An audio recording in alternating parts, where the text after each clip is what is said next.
So hey guys, this is Ritik Chadha. I'm back with my new video. Welcome back to my YouTube channel Ritik's Vision. So guys, this is a thermodynamics one shot video. Guys, 100% efficiency वाली video बना के रख दी है. मतलब content इतना solid होगा. अगर जिसने पूरी ये वीडियो कर ली ना, आई स्वेयर, मतलब इतना मैं इंश्योर कर सकता हूं कि जो मझदार में फंसे हुए प्लेयर्स थे हमारे, वो क्रॉस कर जाएंगे. मतलब जो एग्जाम आपका आने वाला है रिसेंटली, उसमें आप काफी अच्छे क्वेश्चंस को अटेम्प्ट कर पाओगे इन कंपैरेटिवली जो आपका पुराना सिनेरियो था. ओके गाइस, तो थोड़ा सा trust and let's start the video.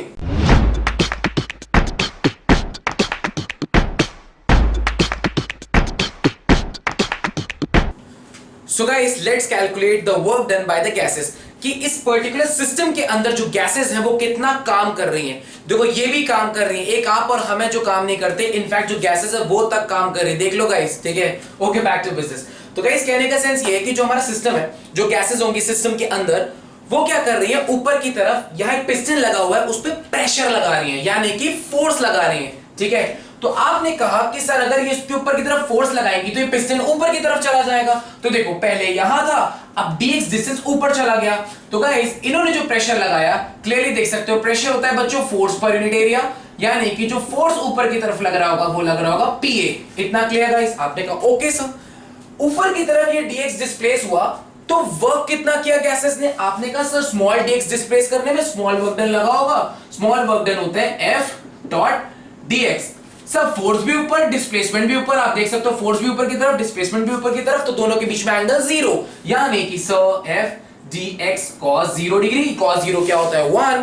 So basically जो हमारा dw आया, that is F dx. F को रिप्लेस किया Pa से, तो ये हो गया Pa dx. Area into small length होता है स्मॉल वॉल्यूम, यानी गाइस ये हो गया dw is equals to P dv. अगर हमें पूरा वर्क डन चाहिए तो हम दोनों साइड क्या कर देंगे? इंटीग्रेट. तो जब हमने इंटीग्रेट किया तो जो वर्क डन आया guys, that is integral of P dv. Guys, पहले का वॉल्यूम कुछ और होगा, बाद का कुछ और. So we will integrate from V1 से लेके V2. अगर हमारा प्रेशर कांस्टेंट है तो हम उसको बाहर ला सकते हैं, and that will be integral of P dv from V1 से लेके V2. गाइस, जिस तरह से dx का इंटीग्रेशन x, dy का इंटीग्रेशन y, उसी तरह से dv का इंटीग्रेशन v. dv का इंटीग्रेशन का मतलब स्मॉल स्मॉल स्मॉल dv, तो बड़ा सा v वॉल्यूम बन जाएगा. That is p integral of vv. dv का इंटीग्रेशन v फ्रॉम V1 से लेके V2. एक बार ऊपर लिमिट, एक बार नहीं, या v इनिशियल v फाइनल करते तो ज्यादा बेटर है. इसको पुट किया, that is p v final minus v initial. Clear guys? अच्छा, अब थोड़ा सा ध्यान देने वाली बात है, थोड़ा सा मेंशन गाइस. अगर मैं बोलूं हमें प्रेशर और वॉल्यूम का ग्राफ दिया हुआ है, प्रेशर और वॉल्यूम का ग्राफ दिया हुआ है, ठीक है, कुछ ऐसा, तो गाइस कुछ अगर आपको याद हो तो ये क्या लिखा हुआ है सर? गाइस ध्यान से देखिएगा, ये हो गया आपका प्रेशर, ठीक है, ये हो गया आपका dv. क्या हो गया? Small dv. तो बच्चों P dv जो होगा वो तो एरिया होगा स्मॉल. अगर आपको स्मॉल वर्क डन निकालना था dw, तो वो क्या था? P dv, length into breadth. ये तो सर नीचे का एरिया आ गया. क्या आ गया? एरिया. सर फिर से once again guys, once again ध्यान से. तो गाइस थोड़ा सा ध्यान दीजिएगा, ध्यान ध्यान ध्यान थोड़ा सा. तो बेसिकली अगर मान लीजिए प्रेशर और वॉल्यूम का हमें कभी ग्राफ दिया हो, ठीक है, तो गाइस ये P dv का मतलब क्या है? P हो गई हमारी ये लेंथ, एंड dv, ये थोड़ा ध्यान से गाइस, ये P हो गई हमारी ये लेंथ, dv हमारी हो गया ये ब्रेथ. तो लेंथ इनटू ब्रेथ तो एरिया होता है. क्या होता है? एरिया. ये हो गया हमारा dw, और बोला इसको इंटीग्रेट करो. इंटीग्रेट करने का मतलब है ये छोटे छोटे जो अपने एलिमेंट्स काटे, इनको जोड़ दो. क्या कर दो? जोड़ दो. तो अगर आप देखो, अगर आप यहां V1 से लेके V2 तक ये छोटे छोटे एलिमेंट्स जोड़ दोगे तो आपको इंटीग्रल ऑफ P dv मिल जाएगा. और अगर आप ध्यान दो तो यही एरिया अंडर द कर्व है. क्या है? Area under the curve. तो गाइस यहां से आपने एक और चीज सीखी कि वर्क डन जो होता है वो होता है area under the curve of P versus V graph. क्या? Area under the curve, area under the curve of P versus V graph. Clear guys? तो अगर मैं बोलूं कि इसका आपको एरिया निकालना है तो आप बोलोगे सर वेरी सिंपल, इसकी लेंथ P है, ब्रेड्थ कितनी होगी बच्चों? ये V2, ये V1, तो ये क्या हो जाएगा? V2 minus V1. तो वर्क डन जो हो जाएगा बच्चों, length into breadth, area under the curve की.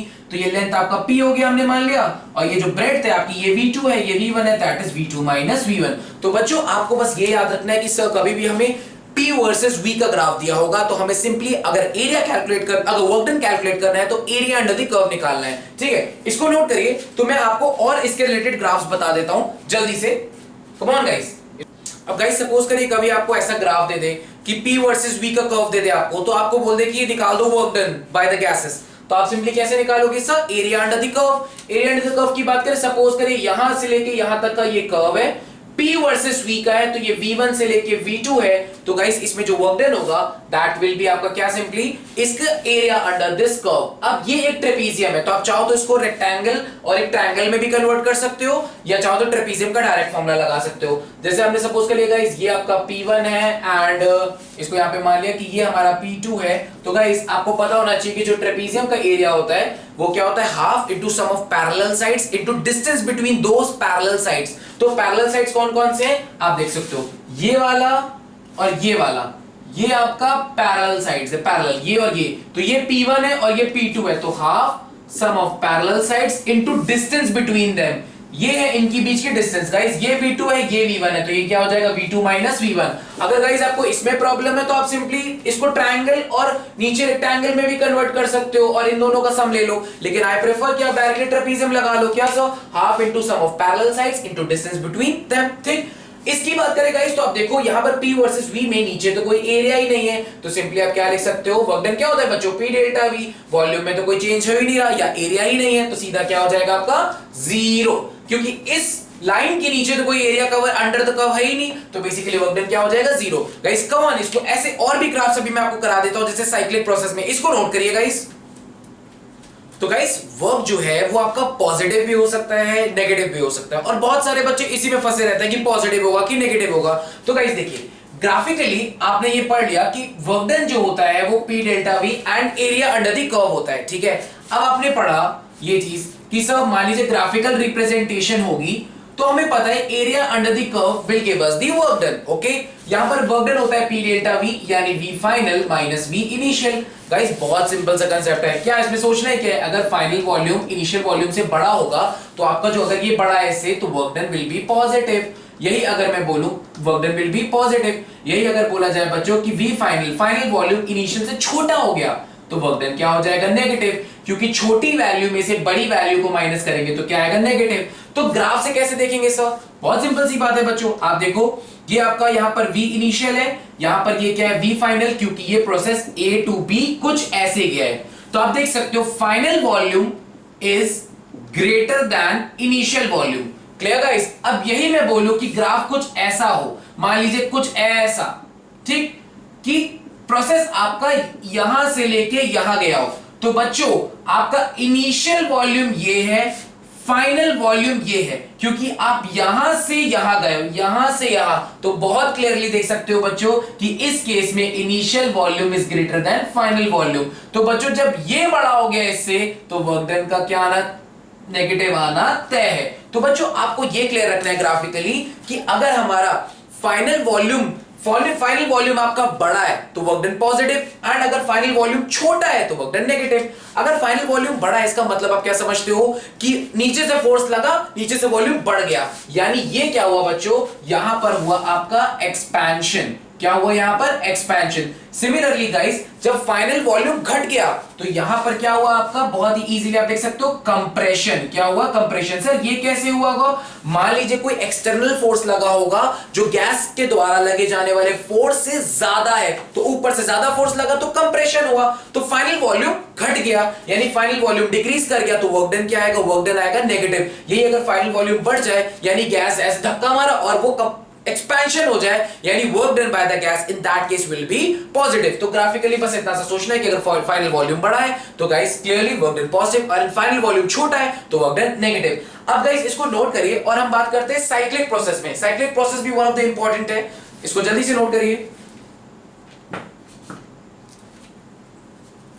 गाइस। एक बहुत ही इंपॉर्टेंट बात मैं आपको बताऊं कि जो work done by the gas होगा ना, दैट इज पाथ डिपेंडेंट। क्या होता है बच्चों? Path dependent. अब देखिए कैसे सर? पाथ डिपेंडेंट कैसे? मान लीजिए अगर मैं यही कॉल ग्राफ आपको यहां पे लिख दूं कि work done, very important point बच्चों, इज पाथ डिपेंडेंट, यानी पाथ पे डिपेंड करता है। फॉर एग्जाम्पल अगर आप देखो बच्चों ध्यान से, ये अगर मैं P वर्सेस V का ग्राफ बनाऊं, P वर्सेस V का, मान लीजिए कुछ ऐसा, ए से बी एक बार में ऐसे गया, एक बार में ऐसे गया, तो क्या सर ये पाथ पे डिपेंड करेगा? बिल्कुल करेगा। आप देखो कैसे, अगर मैं यहां से ऐसे जाऊंगा फॉर एग्जाम्पल ऐसे, तो एरिया अंडर द कर्व इतना बड़ा आएगा। सिमिलरली अगर मैं ऐसे जाऊंगा नीचे वाले रास्ते से, ऐसे नीचे वाले रास्ते से ऐसे, तो एरिया अंडर द कर्व कम आएगा। आप देखो अगर मैं ऐसे जाऊं वाया वन पाथ, तो एरिया अंडर द कर्व ज्यादा है, via second path area under the curve क्या है? कम है। तो बच्चों आप देख सकते हो कि वर्क डन ऊपर वाले केस में ज्यादा है। तो वेरी इंपॉर्टेंट पार्ट सर कि work done is path dependent, path पे वो डिपेंड करता है, स्टेट डिपेंडेंट नहीं है। अभी स्टेट डिपेंडेंट कौन कौन होता है अभी डिस्कस करेंगे। कम ऑन गाइस, इसको नोट करिए। एंड अब हम लोग डिस्कस करेंगे work done in a cyclic path, work done in a cyclic path. Come on everyone, energy maintain रखना है, एनर्जी। तो गाइस देखिए, अगर हम लोग बात करें नेक्स्ट कि अगर से work done in a cyclic path की बात करें बच्चों, तो आपको याद रखना होगा work done in a cyclic path जो होगा आपका cyclic path, for example guys, for example कुछ ऐसा यहां पर हमारा प्रोसेस था कि ए बी सी, ए से बी गया, बी से सी एंड सी से ए, यानी एक साइक्लिक पाथ, क्लोज साइकिल बन गई हमारी। ठीक है बच्चों, तो इस केस में जो एरिया होगा that will not under the curve, that will inside the curve, जो एरिया एनक्लोज्ड होगा।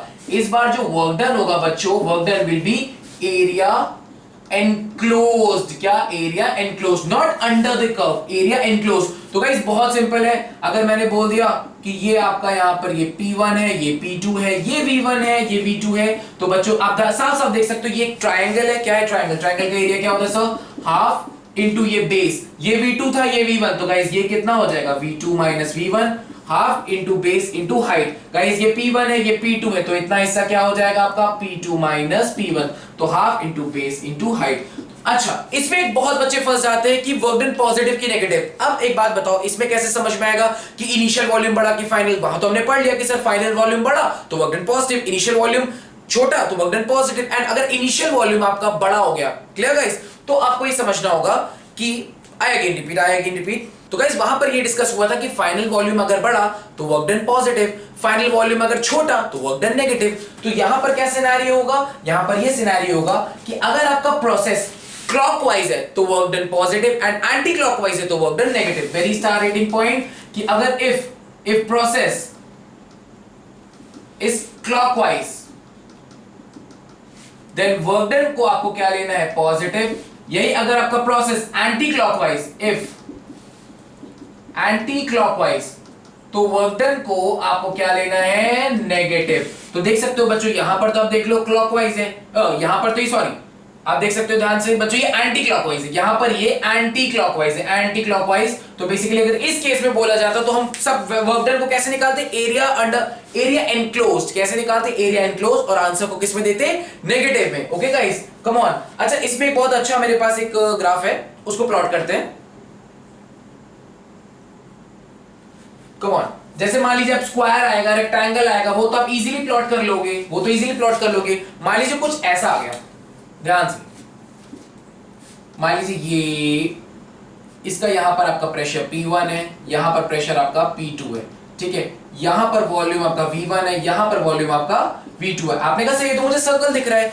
बच्चों ये सर्कल नहीं है, अगर आप देखो तो सर्कल का रेडियस सेम होता है, ये एक लोकस है, ठीक है, किसी पॉइंट का। तो आप कहोगे सर इसका एरिया कैसे निकालेंगे? तो ऐसे लोकस का जो एरिया होता है वो सिंपली होता है पाई ए बी, जहां पर ए आपका आप ये ले सकते हो, ए ये हो गया आपका, एंड बी जो है आपका वो ये ले सकते हो। तो आप कहोगे सर ए एंड बी कैसे निकालेंगे बच्चों? ये बताइए, ये लेंथ कितनी है? ये V2 ये V1, तो ये हो जाएगा V2 माइनस V1। गाइस ये लेंथ कितनी है सर? ये पूरा P2 ये P1, तो ये P2 माइनस P1। तो बच्चों जो ये A एंड B है ना वो इनका आधा है, ये V2 माइनस V1 का आधा जो है वो A है, P2 माइनस P1 का जो आधा है वो B है। Clear guys? तो जो आपका A है वो V2 माइनस V1 का आधा है, एंड जो आपका B है वो आपका जो B है गाइस वो आपका P2 माइनस P1 का आधा है। उठा के पुट कर दिया तो सिंपली बना पाई V2 minus V1 by 2, P2 minus P1 by 2। यानी कि कभी भी आपको एक साइक्लिक प्रोसेस आएगा तो आपसे बोलेगा work done by the gas, तो आप क्या निकालोगे? उसका एनक्लोज्ड एरिया। कौन सा? Enclosed area. एंड अगर ये क्लॉकवाइज जा रहा होगा, कैसे जा रहा होगा? क्लॉकवाइज। इफ क्लॉकवाइज तो गाइस वर्क डन को आपको कैसे लेना होगा? पॉजिटिव। एंड अगर एंटी क्लॉकवाइज जा रहा होगा तब आपको कैसे लेना होगा? नेगेटिव। जैसे इस केस में भी हमने इसको एंटी क्लॉकवाइज किया, चलिए इस केस में इसको हम क्लॉकवाइज कर लेते हैं। कैसे कर लेते हैं? क्लॉकवाइज। इस केस में हमने इसको जब क्लॉकवाइज कर लिया तो बेसिकली आप देख सकते हो, तो इस केस में अगर हमें आंसर देना होता तो हम पॉजिटिव देते। कम ऑन गाइस, नोट करिए। अरे अब सो गाइस बढ़ते हैं आगे। एंड अब जो हमारा टॉपिक है that is heat. So what is heat? What is heat guys? What is heat? ठीक है, मैंने बोला कि आप अपने सर से पढ़ते हो, आपके और आपके सर के बीच में नॉलेज का डिफरेंस है, ठीक है? तो उनसे नॉलेज आपकी तरफ फ्लो करती है, क्योंकि because there is a difference between you and your teacher, knowledge का डिफरेंस है। उसी तरह से अगर कभी भी दो पॉइंट के बीच में टेम्परेचर का डिफरेंस होगा तो वहां पर फ्लो होगा एनर्जी का। किसका फ्लो होगा? एनर्जी का। और वही एनर्जी हमें कैसे फील होगी गाइस? हीट के फॉर्म में। तो सर एक्चुअली में हीट है क्या? It is just the flow of energy. तो सर क्या है heat? It is simply the flow of energy between any two objects when there is temperature difference। Guys किसी भी दो पॉइंट में कभी भी अगर आपका टेम्परेचर डिफरेंस होगा तो उसको बैलेंस करने के लिए एनर्जी का फ्लो होगा। एनर्जी के तो बहुत सारे फॉर्म्स होते हैं, तो कौन सी फॉर्म हम डील करेंगे यहाँ पे? हीट पे। हमें वो कौन सी एनर्जी महसूस होगी? Heat guys. अब सपोज करो गाइस हमें ए पॉइंट से बी पॉइंट पर जाना है, एक स्टेट से दूसरे स्टेट जाना है। तो सर हम लोग ट्रेन से भी जा सकते हैं, सर बैलगाड़ी, सर साइकिल, मर जाएंगे सर साइकिल में, अब जा सकते हैं डिफरेंट। उसी तरह से गाइस मैंने आपको क्या बताया, एक सिस्टम में एक स्टेट से दूसरे स्टेट जाने के लिए बहुत सारे प्रोसेस होते हैं। सब प्रोसेस क्या थे? हो सकता है हम प्रेशर को कांस्टेंट करके जाएं, हो सकता है हम वॉल्यूम को कांस्टेंट करके जाएं, हो सकता है हम टेम्परेचर को कांस्टेंट करके जाएं। यानी कि एक स्टेट से दूसरे स्टेट जाने के लिए बहुत सारे, जैसे गाड़ियां होती हैं उसी तरह बहुत सारे प्रोसेस होते हैं। हो सकता है हमने प्रेशर को कांस्टेंट कर दिया, हो सकता है हमने वॉल्यूम को कांस्टेंट कर दिया। तो गाइस जो हीट होती है, हीट वो जो होती है बहुत ही स्टार रेटिंग पॉइंट है गाइस, पाथ डिपेंडेंट होती है। क्या होती है? Path dependent. आपने कहा सब मतलब अगर आप इस पाथ से जाओगे तो अलग हीट सप्लाई होगी गैस को। कहने का सेंस है अगर आप इस पाथ से जाओगे तो गैस का टेम्परेचर बढ़ने में जो हीट सप्लाई होगी वो डिफरेंट होगी। अगर आप इस पाथ से जाओगे तो गैस का टेम्परेचर बढ़ाने के लिए जो हीट यानी कि क्यू सप्लाई करना होगा वो डिफरेंट होगा। यानी कि जो heat is path dependent guys. क्या? Heat is path dependent. अच्छा, तो गाइस जो हीट होती है अगर आप कांस्टेंट प्रेशर करके जाओ तो वो हो जाएगी NCP delta T. Clear guys? Similarly अगर आप कांस्टेंट वॉल्यूम वाले प्रोसेस से जाओ तो हीट हो जाएगी एनसीवी डेल्टा टी। गाइस अब मैं आप लोगों को कुछ इंपॉर्टेंट फॉर्मूलेस बताऊंगा इसके बाद, जो आपको आपके दिमाग में रखने होंगे कि अगर आपने पहले बेसिक्स नहीं पढ़ा है तो कोई बात नहीं, टेंशन नॉट, अभी आपको मेन फॉर्मूले याद रखने होंगे। तो heat supplied at constant pressure, heat supplied at constant volume, formula क्या होगा? एनसीपी डेल्टा टी, जहां पर एन है मोल्स गैस के। सर सी क्या है? व्हाट इज सी? सी होता है बच्चों स्पेसिफिक हीट कैपेसिटी। सर ये क्या है? यार किसी भी यूनिट मास, कोई भी ऑब्जेक्ट के एक यूनिट मास को बढ़ाने में 1 डिग्री टेम्परेचर में, अगेन तो guys what is specific heat? तो गाइस किसी भी ऑब्जेक्ट के एक यूनिट मास को 1 डिग्री टेम्परेचर बढ़ाने में जो आपको हीट देनी पड़ती है। वंस अगेन गाइस किसी भी ऑब्जेक्ट के एक यूनिट मास को 1 डिग्री टेम्परेचर बढ़ाने में जो आपको हीट सप्लाई करनी होती है वही होती है सी स्पेसिफिक हीट। ठीक, तो guys heat supplied at constant pressure, heat supplied at constant volume, very important formula guys, very important. अभी इसके बाद मैं आपको कुछ ज्यादा इंपॉर्टेंट फॉर्मूलेस बताने वाला हूं, वो तो आपको अपने दिमाग में ठोकने होंगे गाइस। अगर आपने पहले नहीं पढ़ा तो इंपॉर्टेंट है बहुत ज्यादा, तो वो करना है। ठीक है, तो हीट में हमने क्या सीख लिया था? When there is a temperature difference, energy का फ्लो होगा, उसी को क्या बोलते हैं? जो हम एनर्जी का फ्लो होगा, और एनर्जी की कौन सी फॉर्म हमें फील होगी? हीट। ठीक है, तो मतलब कहीं भी टेंपरेचर डिफरेंस है सर, हीट फ्लो होगा। ठीक, अब अगर आपको एक गैस को हीट सप्लाई करनी है, मान लीजिए गैस का टेंपरेचर को बढ़ाना है, तो आपने कहा सर उसको हीट दे दीजिए। गाइस अगर आपने उस हीट को कांस्टेंट प्रेशर रख के आपने हीट सप्लाई की टेम्परेचर को बढ़ाने के लिए, तो अलग हीट देनी पड़ेगी। कांस्टेंट वॉल्यूम रख के दी, अलग हीट देनी पड़ेगी। मतलब जो हीट है सर वो पार्ट डिपेंडेंट है, यानी कि डिपेंड करता है कि अगर आपको एक स्टेट से दूसरे स्टेट में जाना है तो आप कौन से प्रोसेस को चुन रहे हो। फॉर्मूले सिर्फ दो है sir, Q is equal to NCP delta T, NCP delta, एक एनसीपी एंड एक एनसीवी। कम ऑन गाइस, इसको जल्दी से नोट करो, कुछ भी इतना खास नहीं है। बढ़ते हैं हम लोग आगे, आगे की तरफ बढ़ते हैं। कम on guys, note it down without wasting time. छोटा सा पॉइंट है, जल्दी से इसको नोट डाउन कर लीजिए एंड बढ़ते हैं हम लोग नेक्स्ट अप, जो कि है हमारा internal energy. Clear guys? Okay, so guys अब हम लोग बात करेंगे internal energy. Sir internal energy का मतलब साफ साफ हमें समझ पा रहे हैं कि अंदर की एनर्जी, मतलब कि सिस्टम के अंदर की एनर्जी। एग्जैक्टली गाइस, सिस्टम के अंदर की। इंटरनल का मतलब अंदर का मैटर। मम्मी ने सिखाया कि किसी के इंटरनल मैटर में उंगली नहीं करते, लेकिन यहां पे करनी पड़ेगी इंटरनल एनर्जी। तो गाइस किसी भी system, so what is system, जिसके ऊपर आप काम कर रहे हो, किसी भी सिस्टम के अंदर की इंटरनल एनर्जी सिर्फ उसके दो चीजों की वजह से होती है, एक कॉन्फ़िगरेशन, एक मोशन। मतलब एनर्जी जो होगी वो दो चीजों की वजह से होगी, एक उसका मोशन, एक होगा उसका कॉन्फ़िगरेशन। आपने कहा सर ये दो चीजें क्या है? यार अंदर पार्टिकल्स मूव कर रहे होंगे, इस मोशन की वजह से होती है काइनेटिक एनर्जी, जिसको बोलते हैं यूके। क्या बोलते हैं? यूके। कॉन्फ़िगरेशन मतलब यार दो आपके छोटे छोटे पार्टिकल्स एक दूसरे के ऊपर फोर्स ऑफ अट्रैक्शन या रिपल्शन कुछ लगा रहे होंगे, जो हम लोग क्लास 12 में इलेक्ट्रोस्टैटिक्स में भी पढ़ते हैं, उसे बोलते हैं यूपी, यानी पोटेंशियल एनर्जी। तो गाइस इंटरनल एनर्जी सिर्फ दो वजह से होती है, एक जो मोशन हो रहा है, एक जो एक दूसरे की वजह से, एक पार्टिकल्स की एक दूसरे के ऊपर अट्रैक्शन या रिपल्शन। ठीक, यानी यूके प्लस यूपी, यानी कि जो टोटल इंटरनल एनर्जी होती है, टोटल, वो सिंपली काइनेटिक और पोटेंशियल के बराबर होती है। क्लियर? आपने कहा ओके सर। अब गाइस बहुत ही इंपॉर्टेंट केस, आइडियल गैस में जो पार्टिकल्स का साइज होता है ना वो बहुत बहुत बहुत छोटा होता है। तो आपको ये जो यूपी है, यानी कि internal energy due to configuration, दोनों के आपस में जो कहने का मतलब है दोनों पार्टिकल्स में रिपल्शन या अट्रैक्शन इतना छोटा पार्टिकल है कि उसको नेग्लेक्ट करते हैं, यानी यूपी 0 हो गया। सर यूपी 70 नहीं बेटा, यूपी है वो दूसरा वाला, ये अपना UP internal energy due to configuration, जिसको पोटेंशियल एनर्जी भी बोलते हैं। ठीक है, अब तो सिर्फ सर हमारी यहाँ पे जो एनर्जी आएगी वो सिर्फ और सिर्फ जो होगी वो यूके, यूनाइटेड किंगडम नहीं, सिर्फ काइनेटिक एनर्जी की वजह से होगी। और गाइस इसका फॉर्मूला वेरी इंपॉर्टेंट, मैं अभी फॉर्मूला कुछ लिखने वाला हूं, डैम इंपॉर्टेंट। गाइस जो इंटरनल एनर्जी का यहाँ पे फॉर्मूला जो होगा ना गाइस, वो एक काम करते हैं, अच्छे से लिखते हैं, ऐसे रफली नहीं लिखेंगे, उसको अच्छे से लिखते हैं। तो मैं इसको रब करता हूं, आप लोग कुछ ऐसा खास लिखा नहीं, इसको नोट कर लीजिएगा। ठीक है, वीडियो को पॉज करके मैं इसको रब करता हूं। तो गाइस जो इंटरनल एनर्जी का फॉर्मूला है ना, आपके सामने देखिएगा, very important formula. Internal energy का जो फॉर्मूला यूज होने वाला है वो ये है, NF/2R delta T. Very very very important formula. क्या sir? NF/2R delta T, NF/2R delta T. Clear? जहां पर R हमारा कांस्टेंट है, N मोल्स है, delta T change in temperature. So what is F?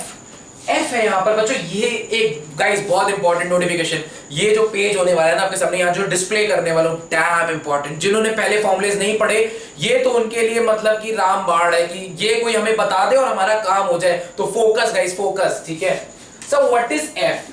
F का मतलब है गाइस डिग्री ऑफ फ्रीडम।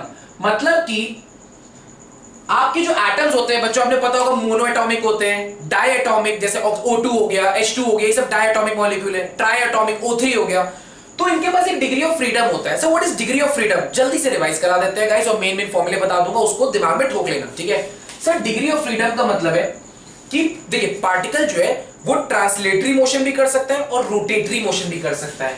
यानी क्या क्या कर सकता है? ट्रांसलेटरी, यानी कि ट्रांसलेट सीधा, रोटेटरी, गोल गोल गोल गोल रोटेट कर सकता है। क्या कर सकता है? रोटेटरी। ठीक है, तो अब समझिए कुछ बातें आपको याद रखनी होगी कि जो मोनो एटॉमिक होते हैं, कौन से होते हैं बच्चों? मोनो एटॉमिक, वो रोटेट नहीं कर सकते, वो सिर्फ ट्रांसलेट यानी सिंगल मूव कर सकते हैं, या एक्स एक्सिस के अबाउट, y या z एक्सिस के अबाउट। सिंपल, यानी मोनो एटॉमिक के पास रोटेटरी मोशन, बिल्कुल रोटेट नहीं, सिर्फ क्या कर सकते हो? ट्रांसलेट। तो उनके पास जो डिग्री ऑफ फ्रीडम होता है x के अलोंग, y के अलोंग, z के अलोंग, तो बेसिकली वो कितना हो गया? 3। फॉर डायटोमिक गाइस, डायटोमिक वो x y z में आपका ट्रांसलेट भी कर सकते हैं और खुद की एक्सिस के अबाउट रोटेट भी कर सकते हैं। किसके अबाउट? खुद की एक्सिस के अबाउट रोटेट भी कर सकते हैं। Clear guys?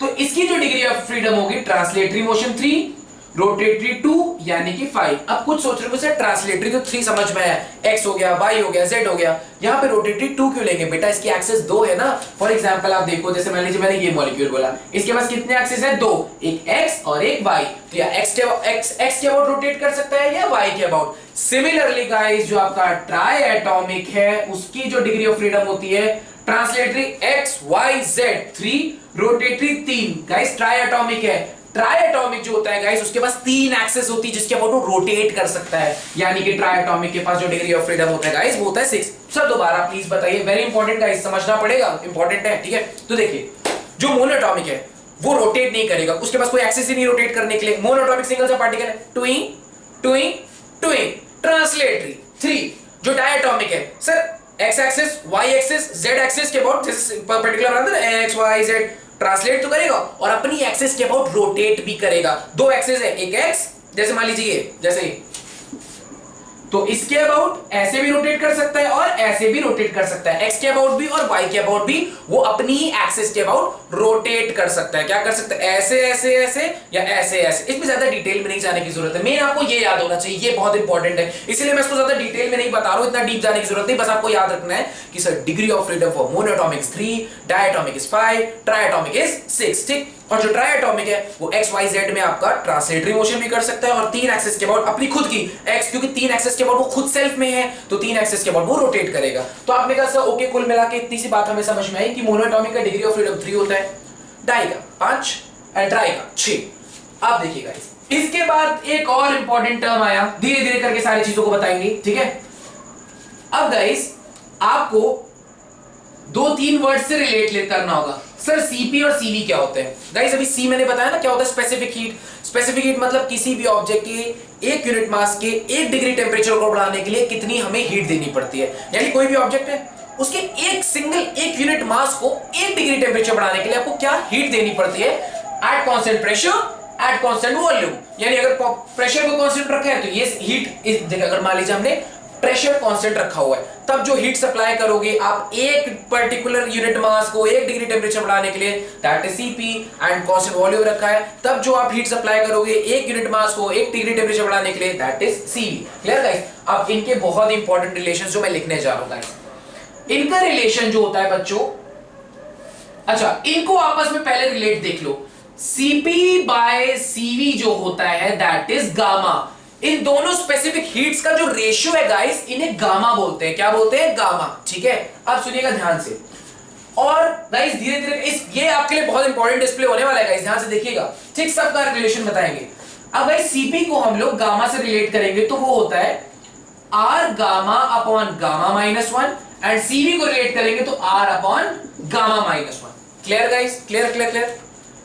अगर हम लोग सीपी और सीवी को डिग्री ऑफ फ्रीडम से रिलेट करेंगे, एफ से, ये डिग्री ऑफ फ्रीडम, तो ये होता है आपका एफ आर बाय 2, ये होता है एफ बाय 2 प्लस 1 आर। कुछ कह रहे सर नींद आ रही है, अरे देख लो, वेरी इंपॉर्टेंट, बस मुझे 2 मिनट का टाइम दो, मैं पूरा डिस्प्ले कर दूं और बता दूंगा क्या इंपॉर्टेंट है क्या नहीं। कुछ कह रहे सर बहुत नींद आ रही है, सर बहुत बोरिंग हो गया सर। बेटा वो वेरी इंपॉर्टेंट, पहले भी आपने नहीं पढ़ा था, अब तो पढ़ना ही पड़ेगा। मैं बताता हूं क्या इंपॉर्टेंट है क्या नहीं, ठीक।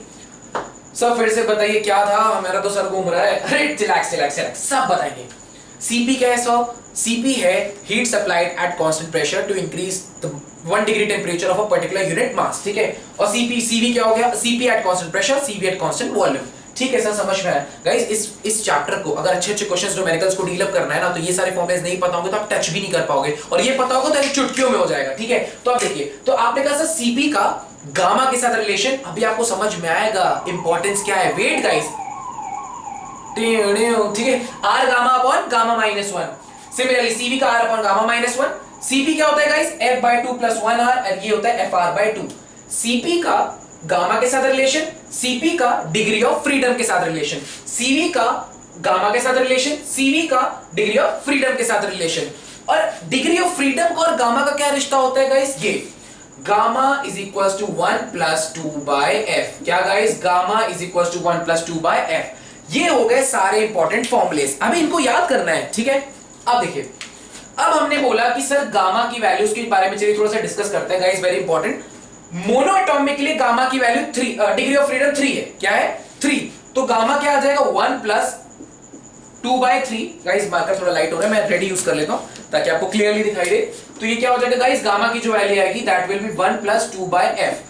आपने पहले मोनोटॉमिक में जब डिग्री ऑफ फ्रीडम यहां पे 3 रखा तो 1 + 2/3 गाइस, इसको जब आप सॉल्व करोगे तो आपको वैल्यू मिल जाएगी 1.66 समथिंग। क्या मिल जाएगी? 1.66। ठीक, जब आप 5 रखोगे गामा की वैल्यू, ये मोनो एटॉमिक के लिए, किसके लिए? मोनो। जब हम डाया के लिए सॉल्व करेंगे गाइस तो गामा की वैल्यू आ जाएगी 1 + 2/5। ये सॉल्व करने पे आ जाएगा लगभग आपको 1.4। एंड जब ट्राई एटॉमिक के लिए सॉल्व करेंगे गाइस तो गामा की वैल्यू 1 + 2/6, ये आ जाएगा लगभग 1.33। तो गाइस आपको याद क्या रखना है कि सबसे बड़ा गामा होता है मोनो एटॉमिक का, उससे छोटा डाई एटॉमिक, उससे छोटा ट्राई एटॉमिक। आपको सर ये सब क्या बता रहा है पे का एक, बेटा आगे बहुत यूज आने वाला है, सारी बातें सुनो। The most important formula 1 2 3 4 5 6 7 8 and finally अभी इसको छोड़ दो, पहले इतनी चीजें सामने देखो और इसके बारे में दोबारा से डिस्कस करते हैं। सर बेटा ये अगर आप चाहते हो थर्मोडायनेमिक्स के आपके क्वेश्चन लगे तो इतनी सारी चीजें आपको एक साथ याद करनी पड़ेंगी और आगे जाके हमारे लिए चीजें डैम आसान होने वाली है गाइस, बहुत आसान। लेकिन उसके पहले ये आपको क्लियर करना पड़ेगा आगे बढ़ने से पहले। क्या sir? Once again sir please. Guys मैं आगे नहीं पढ़ रहा हूं, टेंशन ना हो, जब तक ये दिमाग में नहीं बैठेगा। सर कैसे याद करना है? कुछ भी ट्रिक्स बना लो, निमोनिक्स बना लो। जैसे सीवी है गाइस, सीवी क्या होता है? जहां पर अपने सारे व्याख्या, जब हम जाते हैं ना नौकरी करने को, उसमें पूरी सीवी में अपनी पूरी जिंदगी की दास्तान लिख देते हैं। तो जो सीवी बनाते हैं तो उसमें बहुत फितूर से बनाते हैं, एकदम फितूर। सर फितूर, व्हाट इज फितूर? F for F, 2 for 2 sir बहुत घटिया था। अरे कोई बात नहीं, अपने कुछ भी निमोनिक्स बना लो, एनीथिंग बनाओ, बस याद रखना सीवी का डिग्री ऑफ फ्रीडम के साथ रिलेशन, सीवी का गामा के साथ रिलेशन, सीपी का डिग्री ऑफ फ्रीडम के साथ रिलेशन, सीपी का गामा के साथ रिलेशन। Clear guys?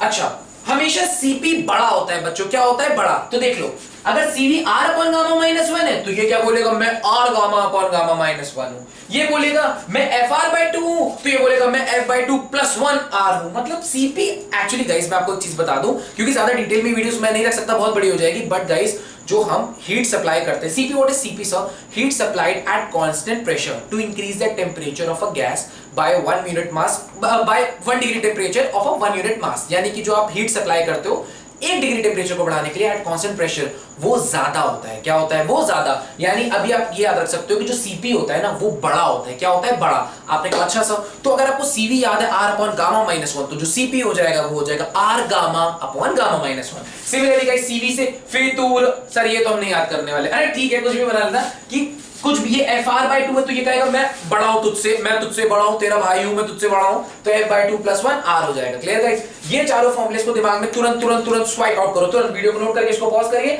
एंड यहां पर एक इंपॉर्टेंट और रिलेशन है बच्चों, जो गामा और डिग्री ऑफ फ्रीडम को रिलेट करता है। सर कौन सा? कि gamma is equal to 1 + 2/f, where f is degree of freedom. So what is degree of freedom? बच्चों की एक monatomic, diatomic, triatomic particles translation और रोटेशन कितना कर सकते हैं? X axis, y axis, z axis के अबाउट ट्रांसलेशन तो तीनों कर सकते हैं, बट रोटेशन मोनोटॉमिक किसके अबाउट रोटेट करेगा? कोई एक्सिस ही नहीं है। डायटॉमिक 2 एक्सिस के अबाउट, ट्राइटॉमिक 3 एक्सिस के अबाउट। तो degree of freedom for monoatomic sir 3, diatomic sir 5, triatomic sir 6। Clear guys? And gamma very important word, आगे जाके आपको बहुत यूज होने वाला है। Sir what is gamma? CP और सीवी का जो गाइस रेशियो होता है ना उसको गामा बोलते हैं। मैं बार-बार आपके दिमाग में डालने की कोशिश कर रहा हूं। Clear guys? एंड जब आप जैसे यहाँ पे gamma is equal to 1 + 2/f रखोगे, f डिग्री ऑफ फ्रीडम, जब आप डिग्री ऑफ फ्रीडम उठा के पुट करोगे, क्या-क्या पुट कर सकते हैं? 3 5 6 उठा के पुट करोगे, आपको गामा मिल जाएगा। गामा की वैल्यूज गाइस आपको याद होनी चाहिए। कम ऑन गाइस, याद करना पड़ेगा बच्चों, मुंह नहीं बनाने का है। मोनोटॉमिक 1.66, डायटॉमिक 1.4, ट्राइटॉमिक 1.3, यानी कि sir gamma of monoatomic is greater than, मुझे भी देखना पड़ रहा है, डायटॉमिक एंड लेस देन, सबसे छोटा होता है ट्राइटॉमिक। Clear guys? वीडियो को पॉज, वेरी इंपॉर्टेंट पेज, इसको नोट, ठीक है? Hurry up guys, hurry up. आप कहोगे सर आपने ऊपर इंटरनल एनर्जी वाला फॉर्मूला नहीं बताया। अभी बताते हैं, टेंशन नॉट, अभी बताते हैं। इसको वीडियो को पॉज कर लीजिए एंड इसको नोट कर लीजिए, मैं इसको मिटाता हूं गाइस, ठीक है? ओके, सो गाइस आप कहोगे कि सर इंटरनल एनर्जी तो आपने कुछ बताया नहीं, पता नहीं क्या क्या कहानी बता के आपने दुनिया की रख दी, ठीक है? अभी आगे तो यूज आपको जब समझ में आएगा तब बढ़िया रहेगा। गाइस देखिए, आप एक चीज जान लो, इंटरनल एनर्जी का, जैसे अभी मैंने आपको बताया ना कि जो हीट होती है वो पाथ डिपेंडेंट होती है, लेकिन जो इंटरनल एनर्जी है गाइस वो स्टेट डिपेंडेंट होती है, वो पाथ पे डिपेंड नहीं करने वाली। साहब जी नहीं। इंटरनल एनर्जी कभी भी निकालना हो गाइस, सिर्फ यही फॉर्मूला यूज होगा, एनसीवी डेल्टा टी। क्या गाइस? एनसीवी डेल्टा टी हमेशा। क्यों? वो जो आपको हीट निकालना था, तो अगर सर कांस्टेंट प्रेशर है तो NCP delta T, constant volume है NCV delta T, but internal energy always always formula valid है। जिंदाबाद, भारत माता की जय, NCV delta T. Clear guys? अब सो अभी बताया पीछे सीवी फितूर, याद करो फितूर, तो गाइस इसको क्या लिख सकते हैं? वाह सर वाह वाह वाह, इतना घटिया था फितूर। हाँ या ना? हाँ, बाद में यही कुछ याद करोगे। Clear guys? Clear guys? लिख सकते हैं ना? तो इस तरह से भी हम निकाल सकते हैं। अगर मान लो हमको डिग्री ऑफ फ्रीडम दे दे, क्या बोलते हैं? मोनो एटॉमिक है या डाई। अच्छा देखो क्वेश्चन में कैसे बोलेगा, बोलेगा मोनो एटॉमिक है, डाई एटॉमिक है, तो मोनो या डाई बोलते हैं हमें डिग्री ऑफ फ्रीडम पता चल जाएगा, तो हम इसका यूज कर सकते हैं। आर तो कांस्टेंट है, डेल्टा टी दे देगा, मोल्स दे देगा, बोलेगा 2 moles of monoatomic, 3 moles of diatomic, तो 2 3 बोल के मोल्स बोल के आपको एन दे दिया। एंड डिग्री ऑफ फ्रीडम है कैसे मिल जाएगा? मोनो बोल दे, डाई बोल दे, ट्राई बोल दे, हमें वहां से डिग्री ऑफ फ्रीडम मिल जाएगा। आर कांस्टेंट है, आर की टर्म्स में आंसर होता है, tension not, and delta T उस हिसाब से हमें दिया होगा। ठीक है गाइस? अब देखिएगा थोड़ा ध्यान से। अब गाइस ये हमारा हो गया NFR/2 डेल्टा टी, एंड ये क्या हो गया अपना? NCV delta T. अब थोड़ा सा इंपॉर्टेंट गाइस, अच्छा एक चीज और आपको याद हो कि CV को एक और चीज लिख सकते हैं, क्या सर? अभी बताया था, क्या क्या क्या क्या? R upon gamma minus 1। क्या लिख सकते हैं guys? R upon gamma minus 1। ठीक। अच्छा मान लो कभी आपको दे दे प्रेशर, दे दे वॉल्यूम, दे दे, और आप परेशान हो जो कैसे निकाले कैसे निकाले। अरे परेशान क्यों होना मेरे बच्चों, टेंशन नॉट। ये बताओ डेल्टा टी को क्या लिख सकते हैं हम लोग? T final minus T initial upon gamma minus 1। NR को अंदर भेज दो, NRT final minus NRT initial upon gamma minus 1। तो guys ideal gas equation PV is equals to NRT। तो देखो NRT है तो इसे हम लोग फाइनल है, तो P फाइनल V फाइनल लिख सकते हैं। क्या लिख सकते हैं? P final V final minus NRT1 P initial V initial upon gamma minus 1। आपने कहा सर ये कैसे किया? अरे गाइस PV को हमने क्या लिख दिया? NRT, तो NRT को मैंने PV से क्या कर दिया? रिप्लेस। तो फॉर्मूला जो बना गाइस वो क्या बना? P final V final minus P initial upon gamma minus 1। कुछ रटना नहीं है यार, कुछ नहीं रटना। अगर बेसिक्स फॉर्मूला तैयार है ना गाइस, बेसिक्स फॉर्मूले फोकस फोकस फोकस। सर क्या फोकस करना है? डेल्टा यू हमेशा एप्लीकेबल होगा एनसीवी डेल्टा टी। ठीक। सीवी को हम फितूर F2R भी लिख सकते हैं या R अपॉन गामा माइनस 1 भी लिख सकते हैं। ठीक है? आपने कहा ओके सर, तो अगर N दे देगा, R दे देगा, डेल्टा T दे देगा तो काम खत्म। मान लो प्रेशर और वॉल्यूम दे दो, तो हमें पैनिक नहीं क्रिएट करना है। Sir NRT come on guys, NRT can be written as in terms of pressure and volume. तो डेल्टा T को हम लोगों ने T final minus T initial लिखा, तो NRTF माइनस NRTI NRT। तो गाइस यहां पे लिख सकता हूं NRT फाइनल क्या हो जाएगा? P final V final, NRT initial P initial V initial, उसको मैंने क्या कर दिया यहां पे रिप्लेस, तो PF VF minus PI VI upon gamma minus 1। तो गाइस ये आपका पूरा क्लियर सिनेरियो। अभी आगे जाके जब क्वेश्चंस करेंगे ना फोड़ के रख दोगे, मैं बोल रहा हूं लिटरली नहीं फंसने वाला। 100% एफिशिएंसी वाला वीडियो है यार, 100% वादा किया है वीडियो की स्टार्टिंग में, कुछ नहीं छोड़ेंगे। वीडियो चाहे जितना लंबा हो जाए फर्क नहीं पड़ता, 100% मतलब 100%। मैं बोल दिया ना, एक फॉर्मूला एक क्वेश्चन कुछ नहीं छूटने वाला, बस भरोसा रखना, वीडियो को एंड तक देखना है। जल्दी से वीडियो को लाइक कर देना, हरी आप जल्दी से, ठीक है? अरे सर भी कितना मांगे लाइक लिख के, ओके नहीं पसंद आया तो मत करना, टेंशन नॉट, बट रिवाइज जरूर कर लेना यार, पेपर बहुत क्लोज आ गए पेपर आपके, ठीक है? अरे सर पोस्टपोन होगा, अरे टेंशन नॉट, होगा कि नहीं होगा, मोस्ट प्रोबेबली तो लग ही रहा है, बट आप ऐसा नहीं सोच सकते कुछ भी guys. Come on hurry up. अब बढ़ते हैं फर्स्ट लॉ ऑफ थर्मोडायनेमिक्स की तरफ, that is float. What is float sir?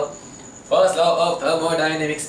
अरे सर थोड़ा सांस लेने दीजिए बेटा, सांस लेना, अभी कुछ 5-6 साल रुक जाओ, सांस ही सांस मिलेगी, टेंशन नॉट। नोट कर लीजिए, कम on guys hurry up, note note note. Conservation of energy था ना, तो थर्मोडायनेमिक्स में भी उसी का एक तरह से रूप है कि मतलब एनर्जी कहीं जाने नहीं वाली, वो वही है। अब होगा क्या, इसका कहना है कि delta Q is equal to delta U plus W।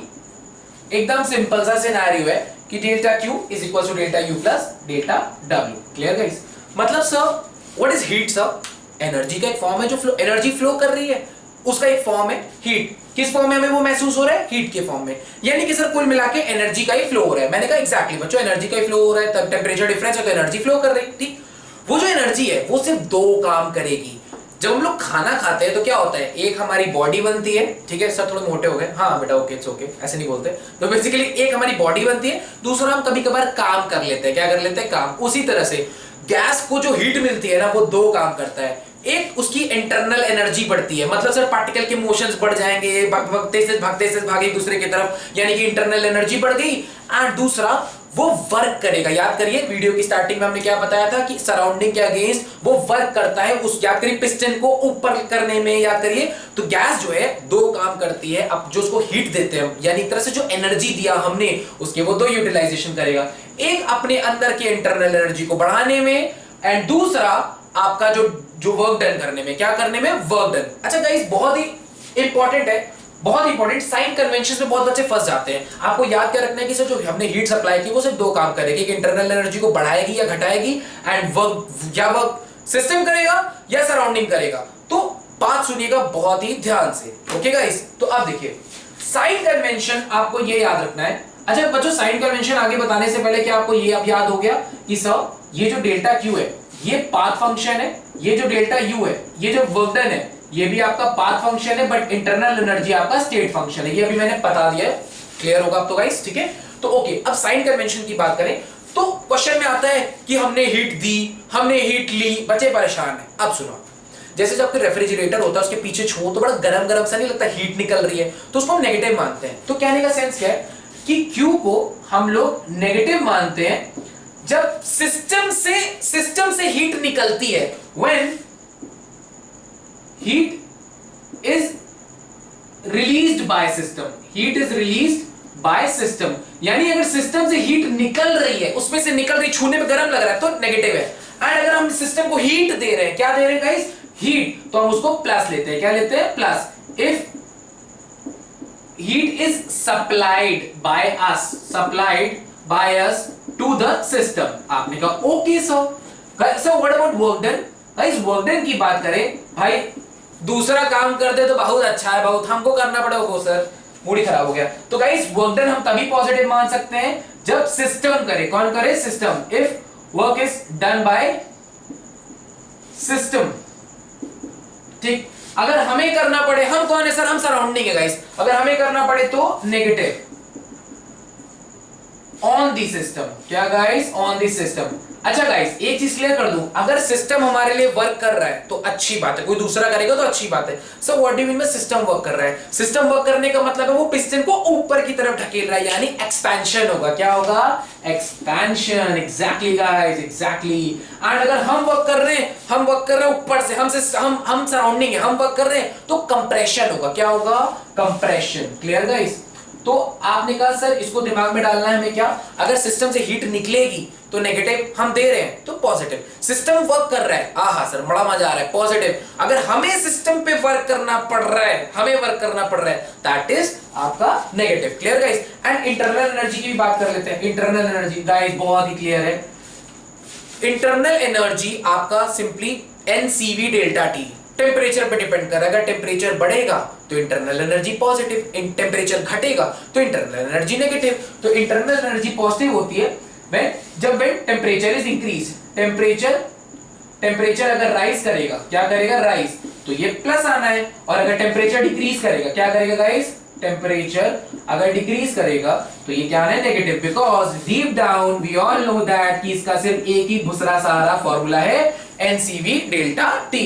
Delta T पे पूरी तरह से गाइस, ये पूरी तरह से, आई थिंक आप लोगों को दिख रहा है कि नहीं, मैं थोड़ा ऊपर लिख देता हूं, आई थिंक यहां पे लिख देता हूं, delta U is equal to NCV delta T. तो पूरी तरह से डेल्टा टी पे डिपेंड कर, अगर ये बढ़ रहा है तो ये भी बढ़ेगा, ये घट रहा है तो ये भी घटेगा। तो गाइस बहुत ही क्लियर रखना है, वर्क सिस्टम कर रहा है, आहा सर हमें करना पड़ रहा है, ओ नो सर, हीट निकल रही है, ओहो सर हम हीट दे रहे हैं, बढ़ेगा सर, ठीक है। तो याद कर लेना गाइस, वेरी इंपॉर्टेंट, ठीक है। तो फर्स्ट लॉ ऑफ थर्मोडायनामिक्स आएगा तो मतलब सर जो भी हीट सप्लाई होती है वो दो काम करती है, अंदर के इंटरनल एनर्जी को बढ़ाती है एंड वर्क डन करने में सिस्टम जो वर्क कर रहा है। अच्छा अब कंफ्यूज मत होना कि सर आप क्या बोल रहे हैं कि इंटरनल एनर्जी बढ़ेगी कि घटेगी, वर्क सिस्टम कर रहा है कि सिस्टम पे हो रहा है। गाइस कन्वेंशन बता दिया, बस दिमाग में रखो, जो हीट होती है, हीट उसको सिर्फ दो लोगों से रिश्ता है, इंटरनल एनर्जी से और वर्क डन से। कब किसको प्लस लेना, कब किसको माइनस लेना है आपके सामने स्क्रीन पर है। कब किसको प्लस, अगर बोल दे कि सिस्टम पे वर्क हो रहा है, सिस्टम पे हीट डाली जा रही है, सिस्टम से हीट निकाली जा रही है, ये किया जा रहा है, वो किया जा रहा है, घबराना नहीं है पुत्रों, नोट करते चलो और आगे बढ़ते चलो, देखते चलो कि सर अगर सामने वाला काम कर दे तो बहुत ही बढ़िया है, मतलब सिस्टम कोई वर्क करेगा, work is done by the system, तो हम लोग वर्क डन को positive, work is done on the system, ओहो सर नेगेटिव। इंटरनल एनर्जी की गाइस की बात करें तो टेम्परेचर से देखना होगा आपको, and if will talk about heat, अगर हमें हीट देनी पड़ी तो पॉजिटिव, हीट सिस्टम से निकल रही है, हाई गर्मी, तो बेसिकली गाइस नेगेटिव हो गया। तो गाइस जल्दी से इसको नोट करिए। अब आते हैं हम लोग ढेर सारे प्रोसेस की तरफ कि अगर हमें एक स्टेट से दूसरे स्टेट जाना है तो कौन कौन सी गाड़ी से जाएंगे, बैलगाड़ी, मोटर गाड़ी, पानी गाड़ी की हवाई जहाज। चलो बच्चों नोट हो गया तो इसको मिटाया जाए। आते हैं अपने पहले प्रोसेस पे, that is isobaric process. Okay तो गाइस अब हमें एक स्टेट से दूसरे स्टेट जाना है, तो मैंने बताया था कि एक स्टेट से दूसरे स्टेट जाने के लिए बहुत सारे प्रोसेस होते हैं। तो गाइस जो सबसे पहला प्रोसेस है वो है हमारा आइसोबारिक प्रोसेस। तो अब हमें इसमें भी बहुत ढेर सारी चीजें पढ़नी है, एक एक करके पढ़ेंगे। तो गाइस सबसे पहले पढ़ते हैं very important equation of state. क्या? Equation of state. अच्छा गाइस पहले भी मैं बता चुका हूं व्हाट इज आइसोबारिक। आइसो का मतलब सेम, बारिक का मतलब यूनिट है प्रेशर की, तो आइसोबारिक का मतलब वो प्रोसेस जब प्रेशर सेम रहेगा। क्या रहेगा? प्रेशर, पेट वाला प्रेशर नहीं बेटा, नॉर्मल जो प्रेशर होता है उसको कांस्टेंट रखा जाएगा, यानी कि sir pressure will be constant. आपने कहा okay sir. So what is equation of state? Guys equation of state क्या आती है आपको भी पता होगा, जो हमें प्रेशर, वॉल्यूम, टेम्परेचर, वेरिएबल्स का रिश्ता दे दे। क्या दे दे? रिश्ता। तो guys according to ideal gas equation PV is equals to nRT। तो गाइस अगर आपका ये कांस्टेंट है, मोल्स भी कांस्टेंट ले लिया, R तो कांस्टेंट है, volume is directly proportional to temperature. तो यहां पर जो इक्वेशन ऑफ स्टेट डिसाइड होती है गाइस, वो आपकी डिसाइड होती है किससे?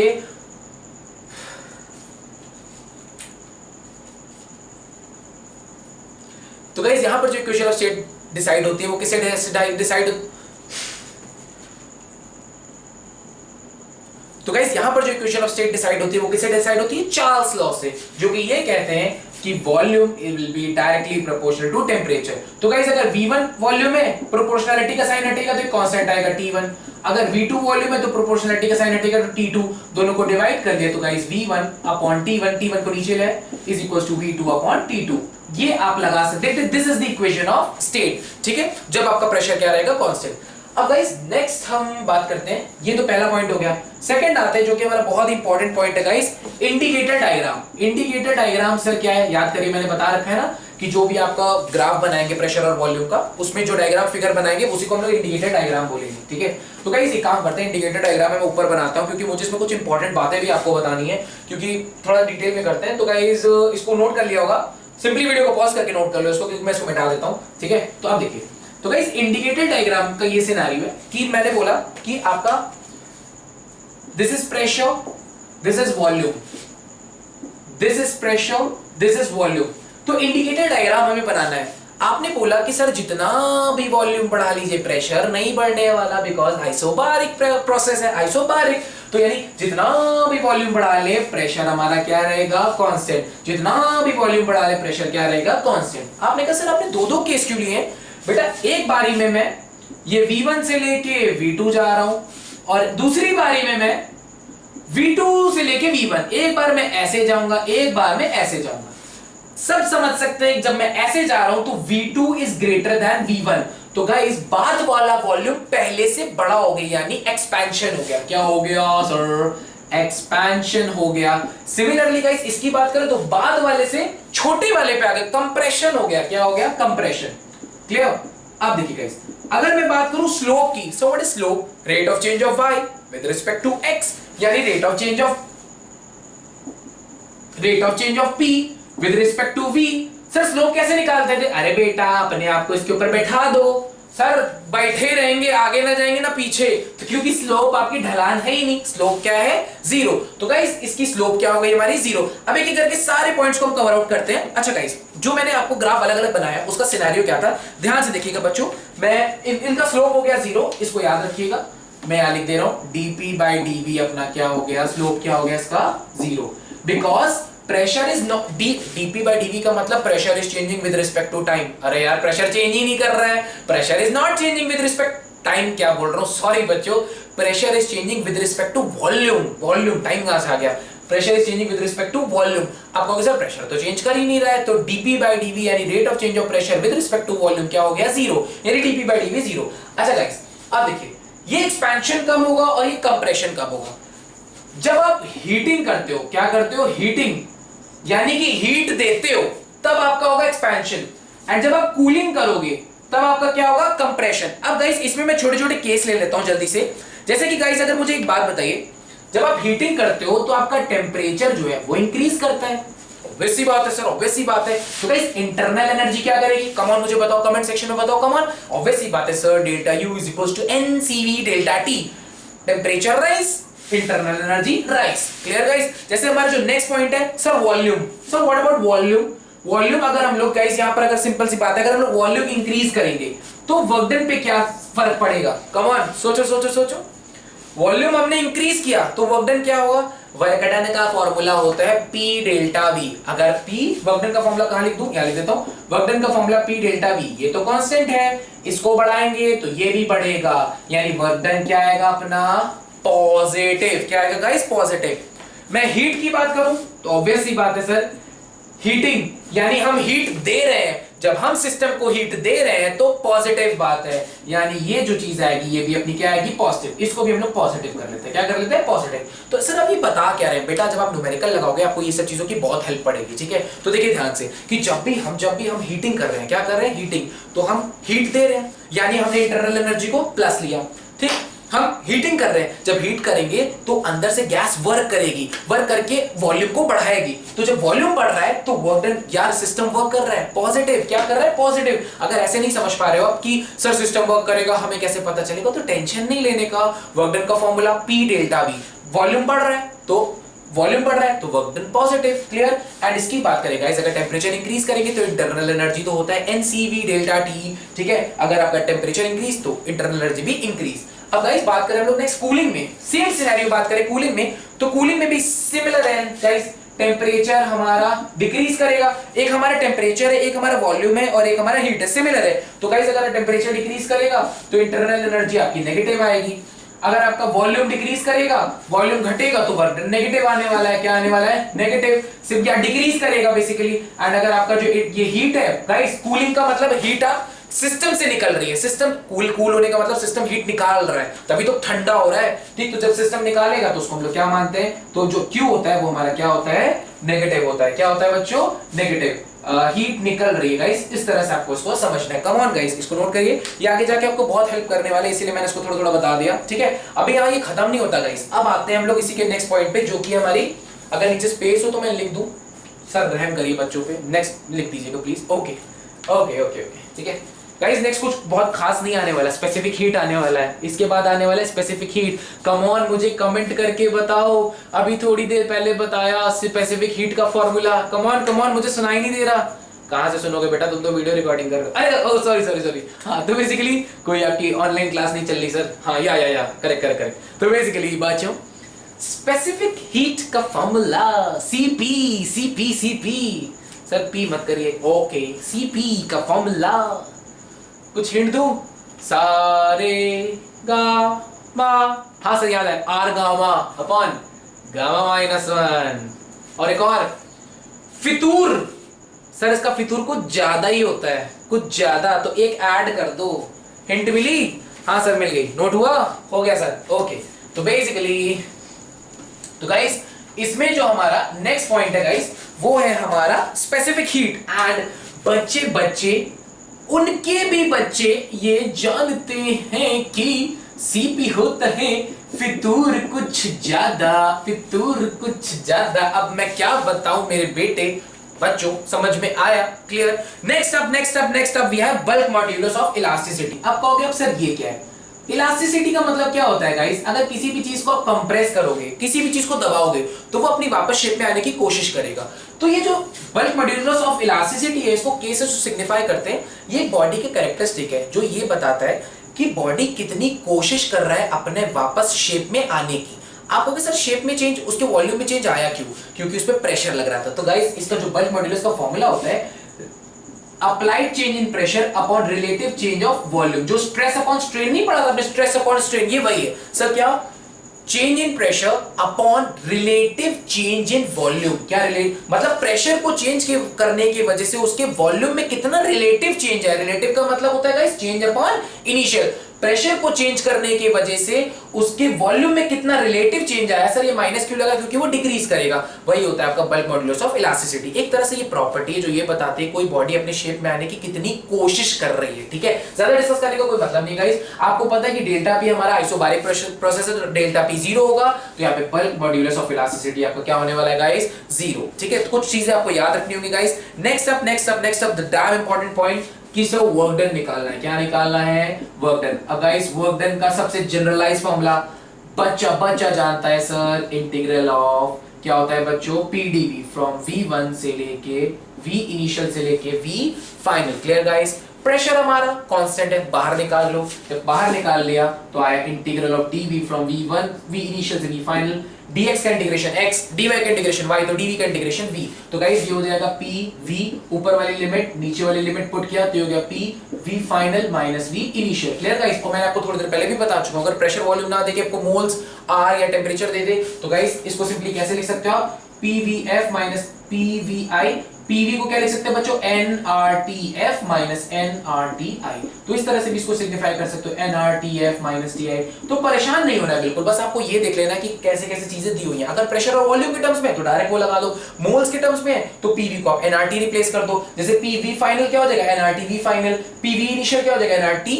nRT initial. बस उठा के सिग्निफाई कर दिया गाइस। ये होने के बाद तो गाइस स्पेसिफिक हीट तुरंत याद करो, बल्क मॉड्यूलस ऑफ इलास्टिसिटी तुरंत याद करिए, वर्क डन आपको वैसे ही याद है, तुरंत ये पॉइंट्स बहुत इंपॉर्टेंट है गाइस। इसके बाद जो नेक्स्ट आएगा वो हम थोड़ा सा ये देख लेते हैं कि हम फर्स्ट लॉ ऑफ थर्मोडायनेमिक्स को यहां पर कैसे लगाने वाले हैं, यानी implementation of first law of thermodynamics in isobaric process. अब आप कहोगे सर कैसे? तो देखो बच्चों, आपको पता है वर्क डन का फॉर्मूला क्या होता है, आपको पता है इंटरनल एनर्जी का फॉर्मूला क्या होता है, तो उससे रिलेट करके अपनी जो हीट निकल के आएगी उसको चेक करते हैं कि क्या आने वाली है। ठीक है गाइस? तो देखिएगा बहुत ही प्रॉपर्ली सामने। Clear guys? इसको मिटाया जाए। चलिए तो गाइस देखिए, तो नेक्स्ट है हमारा applying first law of thermodynamics. ठीक है, तो देखिए फ्लोट, जिसको क्या बोलते हैं हम लोग? फ्लोट। फ्लोट को इंप्लाई कैसे करोगे अगर आ गया? तो आपने कहा sir delta Q is equal to delta U plus delta W. Clear guys? Delta U क्या होता है गाइस? पहले ही बता रखा है, कम ऑन सुनाई देना चाहिए मुझे। NCV delta T always. Work done क्या होता है sir? P delta we. PV को बच्चों भी थोड़ी देर पहले बताया सर, थोड़ी देर पहले सभी बताया। अरे हाँ, एन आर डेल्टा टी। ठीक है, एंड सीवी को हम लोग क्या रिप्लेस कर सकते हैं? R upon gamma minus one, R upon gamma minus one. Guys अगर आप देखो तो आप एन आर डेल्टा टी दोनों में से कॉमन ले लो, so one upon gamma minus one plus one, LCM लिया तो ये हो गया एन आर डेल्टा टी। यहां से एलसीएम लिया one plus gamma minus one upon gamma minus one, one से वन कट गया तो गाइस ये आया आपका N R gamma delta T upon gamma minus one. मेरे प्यारे से पुत्रों कुछ दिखा? R gamma upon gamma minus one आपका क्या होता है? सीपी। क्या होता है गाइस? सीपी। तो ये हो गया एन सीपी डेल्टा टी। तो गाइस देख सकते हो, तो जो आपकी यहाँ पर हीट आई है वो अपने आप, मैंने आपको क्या बताया था? आप देख सकते हो delta Q is equals to N CP delta T. तो मैंने आपको क्या बताया था कि जब आपका आइसोबारिक प्रोसेस होगा तो आपको हमेशा सीपी लेना होगा। क्या लेना होगा? सीपी। तो गाइस ये था पूरा इसका सिनेरियो, जल्दी से इसको नोट करिए। कम ऑन गाइस, हरी अप। इसके एग्जांपल्स में आप क्या ले सकते हो? जैसे कि आपका बॉइलिंग ऑफ वाटर होता है। क्या होता है? Boiling of water. उसमें आप देख सकते हो कि आपका प्रेशर कांस्टेंट रहता है लेकिन आपका वॉल्यूम इंक्रीज कर जाता है, क्योंकि जो वाटर होता है वो वेपर में कन्वर्ट होता है और वेपर फॉर्म का वॉल्यूम क्या होता है? थोड़ा सा ज्यादा। Clear guys? तो ये सब कुछ छोटी छोटी चीजें हैं। तो ये था हमारा पहला प्रोसेस गाइस, इसमें हमने सारी चीजों को डिस्कस कर लिया। Next up we have isochoric process. कौन सा? आइसोकोरिक। सारी चीजें उसमें भी सेम पैटर्न पे देखने के लिए तैयार हो जाओ बच्चों। Come on.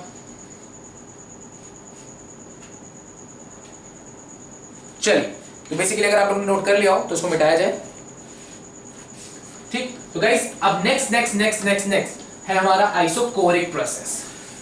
Next up we have isochoric process, isometric भी बोलते हैं गाइस, आइसोकोरिक प्रोसेस। तो सर आइसोकोरिक प्रोसेस में क्या सिनेरियो है? कुछ नहीं गाइस, आइसो मतलब सेम, कोरिक मतलब कांस्टेंट वॉल्यूम, ठीक है। तो गाइस इक्वेशन ऑफ स्टेट की बात करें, किसकी बात करें? इक्वेशन ऑफ स्टेट की। तो बच्चों आप एक बात बताइए, इसमें हमारा वॉल्यूम कांस्टेंट है, कौन कांस्टेंट है? वॉल्यूम।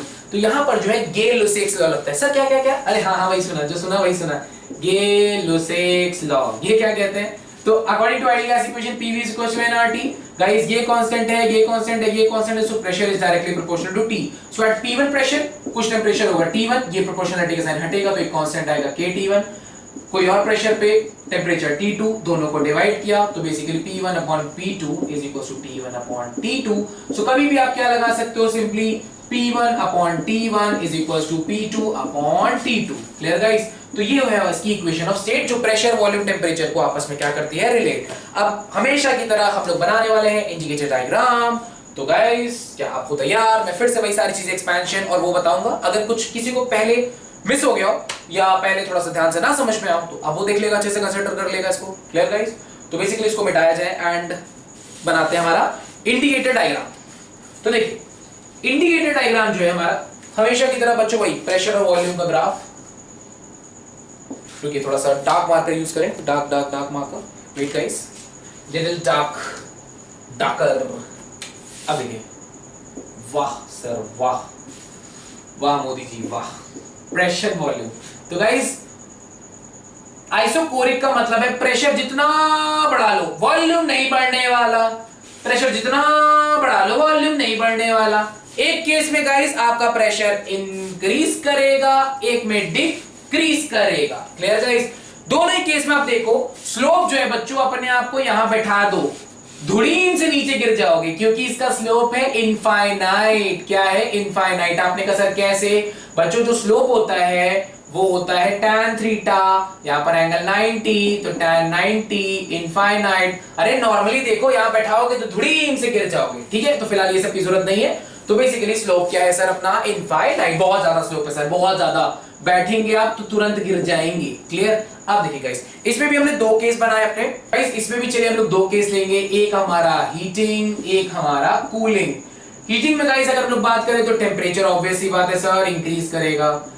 हीटिंग का मतलब है आप हीट दे रहे हो तो जो डेल्टा क्यू आएगा सिस्टम को आप दे रहे हो, यानी कि पॉजिटिव लोगे। क्या लोगे? पॉजिटिव। गाइस टेंपरेचर इंक्रीज कर रहा है तो इंटरनल एनर्जी होता है NCV डेल्टा T, यानी ये भी क्या होने वाला है?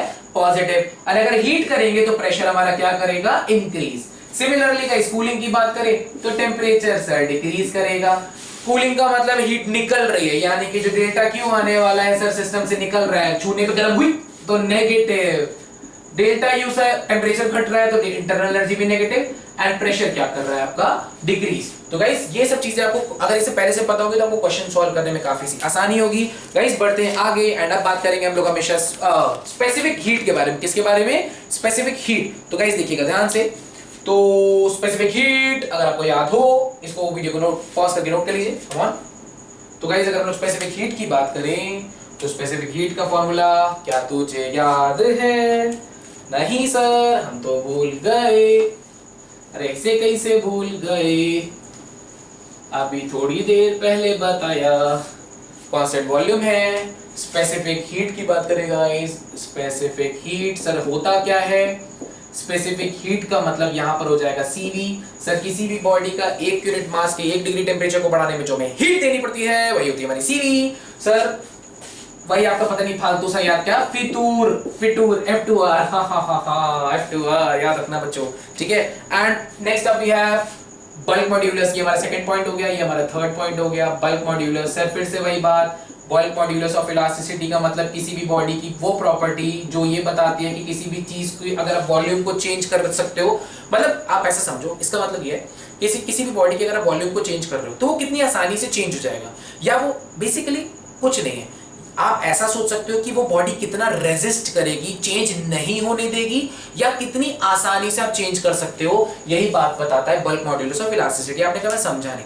जैसे मान लो कोई बॉडी है, कुछ बॉडीज होती है जिनको आप आसानी से जिनके वॉल्यूम को चेंज कर सकते हो, प्रेशर लगाया चेंज हो गया। कुछ होते हैं जो बड़ी मुश्किल से होते हैं, तो उन्हीं के लिए ये वर्ड बनाया गया बल्क मॉड्यूलस ऑफ इलास्टिसिटी, जो हमें ये बताते हैं कि अच्छा तो इस बॉडी का वॉल्यूम बड़े आसानी से चेंज होगा, अच्छा तो बड़ा मुश्किल से चेंज होगा, तो वही चीज है। तो बेसिकली यहाँ पर जो K है वो होता क्या है, जो आपने प्रेशर अप्लाई किया upon relative change of volume. तो गाइस अगर आप देखो तो यहाँ पर डेल्टा V 0 है, एनीथिंग अपॉन 0 क्या हो जाता है, इनफाइनाइट, यानी बल्क मॉड्यूलस ऑफ इलास्टिसिटी इस केस में क्या है, इनफाइनाइट, मतलब बहुत ज्यादा रेजिस्टेंस है, वेरी रेजिस्टेंस, हाई रेजिस्टेंस। ठीक है गाइस, ये हो गया। Next up we have guys very important work done. सब वर्क डन का तो फॉर्मूला आपने बताया था, वर्क डन का formula P delta V, volume में चेंज आपका 0, तो गाइस वर्क डन क्या हो गया हमारा 0। एंड लास्ट केस में क्या फ्लोट कैसे लगाएंगे सर, फ्लोट मतलब first law of thermodynamics, first law of thermodynamics क्या कहता है guys, delta Q is equal to delta U plus delta W। Guys delta W जो अपना वो 0 है, तो यानी कि जो डेल्टा Q होगा वो पूरा का पूरा आपका इंटरनल एनर्जी को इंक्रीज या डिक्रीज करने में लग जाएगा। Clear guys. अब इंटरनल एनर्जी का फॉर्मूला आपने एक ही पढ़ा है, क्या sir, NCV delta T, yes और नो।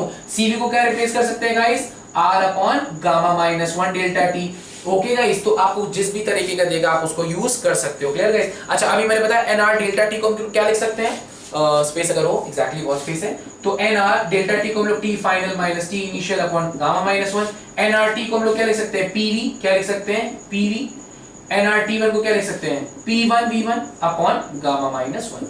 तो कुछ भी आए तो आपको कंफ्यूज नहीं होना। कुछ बच्चे अगर इससे कंफ्यूज हो तो यहाँ देख लें बच्चों, PV is equal to NRT होता है, क्या होता है NRT, तो हमने NRTF को हमने क्या लिख दिया PFVF। सिमिलरली NRTI को हमने क्या लिख दिया P initial V initial. Clear guys, तो रिप्लेस कर दिया PV is equal to NRT की जगह। तो कुछ भी आए आपको करना एकदम सिंपली ऐसे है, कुछ भी मतलब रटना नहीं है, बेसिक्स फॉर्मूले पता होने चाहिए, तभी चीजें आसानी से आपसे लग पाएंगी। तो गाइस इतना अगर हो गया हो तो जल्दी से नोट पढ़ते हैं आगे। सर थक गए, बहुत ज्यादा थक गए सर, अब तो बच्चों थोड़ा सा कर लो। अगर यहाँ पर हम लोग बेसिक्स में मेहनत बहुत ज्यादा कर लेंगे तो आगे जाके क्वेश्चंस हमारे नीट और मेंस में नंबर हमने फिक्स कर लेने हैं। फिक्स कर लो बच्चों, इसीलिए पूरी वीडियो में पूरे बहुत ही प्रॉपर वे बनाऊंगा ताकि सारी चीजें आपकी कवर आउट हो और अच्छे से सारी चीजें आपसे लग पाए। कम ऑन गाइस, हरी आप।